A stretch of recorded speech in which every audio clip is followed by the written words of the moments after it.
பசங்களா எங்கேயும் வெளில போகக்கூடாது, அமைதியா உட்காந்து டிவி பார்த்துட்டு இருக்கணும். இன்னும் கொஞ்ச நேரத்துல அப்பா கறி வாங்கிட்டு வந்துருவாரு. வாங்கிட்டு வந்ததும் சமைச்சு தரேன். சரியா? கமலா, பசிக்குது, சாப்பாடு போடுறி.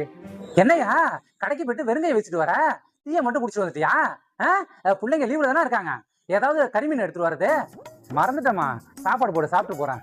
முதல்ல கறிமீன் வாங்கிட்டு வா, அதுக்கப்புறம் சோறு போட்டு தரேன். சரி, வாங்கிட்டு வந்து சாப்பிட்றேன். என்னென்ன வாங்கிட்டு வரணும்? ஏன் உனக்கு தெரியாதா? எப்போதும் போலதான். ஆட்டுக்கறி 1 கிலோ, கோழிக்கறி 1 கிலோ, மீன் 1 கிலோ.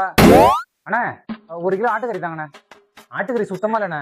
ஒரு அரை மணி நேரத்துக்கு முன்னாடி வந்துருந்தா வாங்கிட்டு போயிருக்கலாம். என்னென்ன சொல்றீங்க? ஆட்டுக்கறி முடிஞ்சிருச்சா? சரி, பரவாயில்ல. ஆட்டுக்கறி இல்லைண்ணா, கோழிக்கறியும் மீன் வாங்கிட்டு போவோம். அண்ணா, 1 கிலோ கோழிக்கறி தாங்கண்ணே. இல்லப்பா, கோழிக்கறி முடிஞ்சிருச்சு. என்னென்ன சொல்றீங்க? அதுக்குள்ள கோழிக்கறி முடிஞ்சிருச்சா? ஏப்பா, இன்னைக்குதான் நல்லா ஓடி இருக்கு, அது உனக்கு பொறுக்கலையா?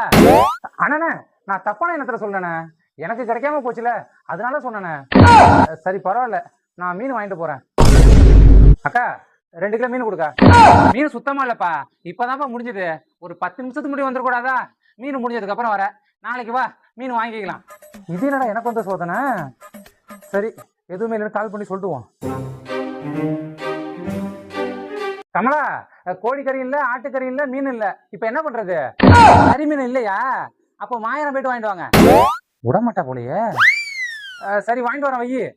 என்னையா கறி மீன் வாங்கிட்டு வரலையா? வாங்கிட்டு வந்து ஃப்ரிட்ஜில் வச்சிருக்கேன் பாரு. ஃப்ரிட்ஜுக்குள்ள இருக்கா?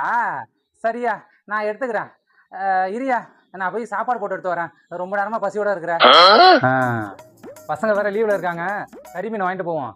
இல்லைன்னா என் பொண்டாட்டி எனக்கு சோறு போட மாட்டான். கமலா, ஆட்டுக்கறி இருக்கு, கோழிக்கறி இருக்கு, மீன் இருக்கு. இந்தா, பிள்ளைங்களுக்கு சமைச்சு போடு, நல்லா சாப்பிட்டோம். உனக்கு கொஞ்சமாவது அறிவு இருக்காயா? நான் ஆடி மாசம் விரதம் எடுப்பேன்னு உனக்கு தெரியாதா? ஐயோ கமலா, நான் ஆடி மாசங்கிறதே மறந்துட்டேன். இப்ப இந்த கறிமீனை என்ன பண்றது கமலா? என்ன பண்றதுன்னா, எங்க வாங்கினியா அங்கேயே கொடுத்துருவா. கமலா, திருப்பி கொடுத்தா வாங்க மாட்டாங்க. ஏதாவது பண்ணியா?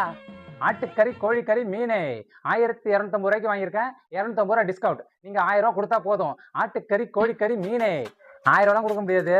வேணா 900 ரூபாய் தரேன். கொடுக்குறீங்களா? 900மா? சரி, பரவாயில்ல. 900 ரூபாய்க்கு கொடுத்துருவோம். சரி தம்பி, 900 கொடுத்து வாங்கிங்க. இன்னும் குறைக்கலாம் போலையே. இங்க பாருங்கண்ணா, 900 ரூபாய் கொடுக்க முடியாது. 500 ரூபாய் தரேன். சரிங்களா?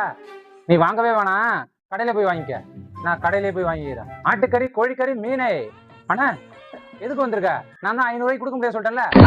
எங்கேயும் கறி மீன் இல்லைண்ணா. 800 ரூபாய்க்கு தரேன்னு சொன்னீங்களே, கொடுங்க, நான் வாங்கிக்கிறேன். அந்த ரேட்டுக்கு கொடுக்க முடியாது. அப்ப எவ்வளவு கொடுத்தா தானே கொடுப்பீங்க? 1500 ரூபாய். இஷ்டம் இருந்தா வாங்கிக்க. 1500 ரூபாயா?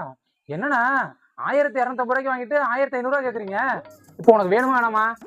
நீங்க கொடுங்கண்ணா, நான் 1500 ரூபாய் கொடுத்துட்றேன். நான் கறி மீன் வாங்கிட்டு போறேன்னா என் பொண்டாட்டி என்ன சும்மா விட மாட்டா. நீங்க கொடுங்க, நான் வாங்கிக்கிறேன். இந்தா.